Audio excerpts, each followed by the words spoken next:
नमस्कार, सुबह की खबरों में स्वागत है आपका।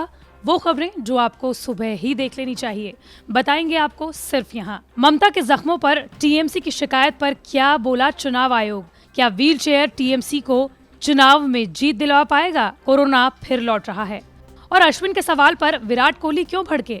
साथ ही आपको बताएंगे कि शिवरात्रि के मौके पर जब एक महिला मंदिर गई तो क्यों हो गई उसकी मौत। ममता बनर्जी को नंदीग्राम में लगी चोट का मामला चुनाव आयोग यानी कि इलेक्शन कमीशन ऑफ इंडिया तक पहुंच चुका है। तृणमूल कांग्रेस ने चुनाव आयोग को नंदीग्राम घटना पर एक चिट्ठी लिखी थी, जिस पर अब चुनाव आयोग ने जवाब दिया है। आयोग ने सीएम ममता बनर्जी की चोट लगने की घटना को दुर्भाग्यपूर्ण बताया। साथ ही ये भी कहा कि इस मामले की तत्परता और गहराई से जांच जरूरी है। चुनाव आयोग ने टीएमसी के पत्र के जवाब में कहा कि बंगाल का लॉ एंड ऑर्डर हमारे अधीन नहीं आता है और न ही हमने इसे ओवरटेक किया है। डीजीपी को बिना किसी बातचीत के नहीं हटाया गया।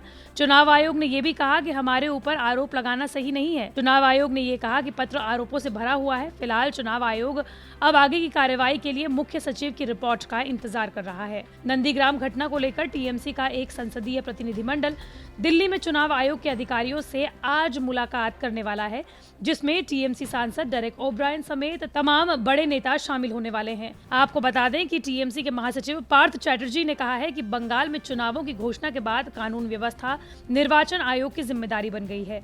ऐसे में नंदीग्राम की घटना पर सवाल उठने लाजमी है। बता दें कि टीएमसी के नेताओं ने चुनाव आयोग पर बीजेपी के दबाव में काम करने का आरोप लगाया था। साथ ही ममता बनर्जी पर हमले की आशंका की रिपोर्ट के बावजूद आयोग ने कुछ नहीं कहा।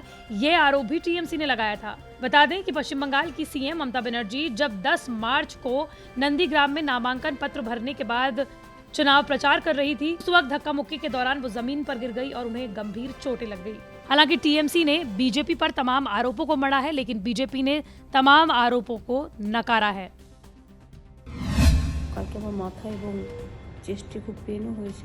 पश्चिम बंगाल की मुख्यमंत्री ममता बनर्जी ने अस्पताल से ही अपने समर्थकों के लिए एक वीडियो संदेश भी जारी किया है। ममता बनर्जी ने वीडियो में कहा है कि हमले में उन्हें काफी गंभीर चोटें आई हैं, जिसमें हाथ पैर में उन्हें काफी दर्द है। ममता बनर्जी ने ये भी कहा कि वो कुछ दिनों में बाहर आएंगी और व्हील चेयर पर कैंपेन करेंगी। वीडियो में ममता बनर्जी ने कहा कि उनके सिर में काफी दर्द है। बीते दिन जब वो लोगों का अभिवादन स्वीकार कर रही थी, तब उनके पैर में चोट लग गई। ममता बनर्जी ने समर्थकों से अपील की है कि वो सभी शांति बनाए रखें। उन्हें उम्मीद है कि जल्द ही अस्पताल से वो बाहर आ जाएंगी। ममता ने कहा कि भले ही उनके पैर में दिक्कत हो, लेकिन वो मैनेज करेंगी और व्हील चेयर पर ही प्रचार करेंगी और इसके लिए उन्होंने लोगों से सपोर्ट भी मांगा है। आपको बता दें कि बीती शाम ममता बनर्जी जिस अस्पताल में भर्ती हैं, उसने ममता बनर्जी के स्वास्थ्य पर हेल्थ बुलेटिन भी जारी किया। इस बुलेटिन के मुताबिक ममता बनर्जी के बाएं टखने में चोट आई है, जिसके बाद ममता बनर्जी का MRI कराया गया। हालांकि अस्पताल का कहना है कि ममता बनर्जी की हालत स्थिर है और उन्हें आराम करने की जरूरत है।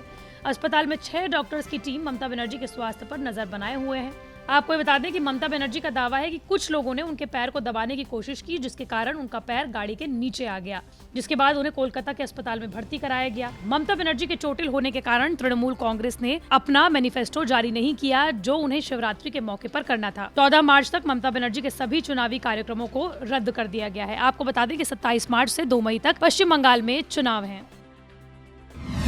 देश की राजधानी दिल्ली में कोरोना वायरस के मामले फिर से बढ़ रहे हैं। दिल्ली में पिछले 24 घंटों में कोरोना के 400 से ज्यादा नए केस सामने आए हैं। बीते 2 महीनों में कोरोना के ये सबसे ज्यादा केस हैं।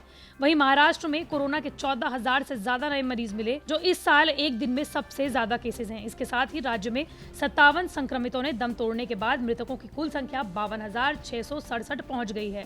कोरोना के बढ़ते मामलों के बीच नागपुर में लॉकडाउन लगा दिया गया है। वहीं राज्य सरकार यानी कि महाराष्ट्र सरकार ने कई इलाकों में लॉकडाउन लगाने का इशारा किया है। पुणे में फिलहाल 21,000 से ज्यादा एक्टिव केसेस हैं। नागपुर में 13,000 से ज्यादा एक्टिव केसेस हैं। इसी तरीके से ठाणे और मुंबई में भी 10-10 हजार कोरोना के एक्टिव केसेस हैं। आपको बता दें कि 11 मार्च को सरकार ने एक हेल्थ बुलेटिन कोरोना पर जारी किया, जिसमें उन्होंने ये बताया कि दिल्ली में रिकवरी दर में धीमी गिरावट दर्ज हो रही है। पिछले मार्च के महीने में रिकवरी दर में 0.09% की गिरावट दर्ज की गई है।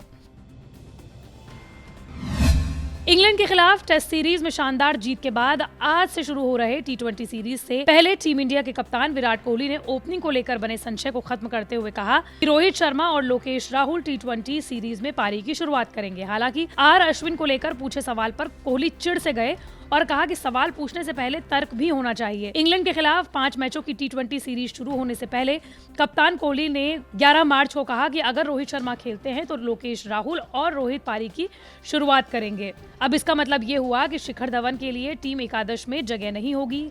कप्तान ने यह भी कहा कि रोहित शर्मा अगर आराम करते हैं या राहुल को चोट वगैरह लग जाती है तो शिखर धवन तीसरे सलामी बल्लेबाज होंगे, लेकिन शुरुआती टीम 11 में रोहित शर्मा और लोकेश राहुल ही होंगे। भारतीय कप्तान विराट कोहली ने साफ तौर पर कहा कि वॉशिंगटन सुंदर के शानदार प्रदर्शन को देखते हुए उन्हें रविचंद्रन अश्विन के लिए सीमित ओवरों की टीम में जगह नहीं है। शानदार फॉर्म में चल रहे अश्विन की सीमित ओवरों की टीम में वापसी की संभावना के सवाल पर कोहली कुछ चिढ़ से गए। उन्होंने कहा कि वॉशिंगटन सुंदर शानदार प्रदर्शन कर रहे हैं, एक ही विधा के 2 खिलाड़ी टीम में नहीं हो सकते, यानी सुंदर के बहुत ही खराब फॉर्म में रहने पर ही ये संभव होगा।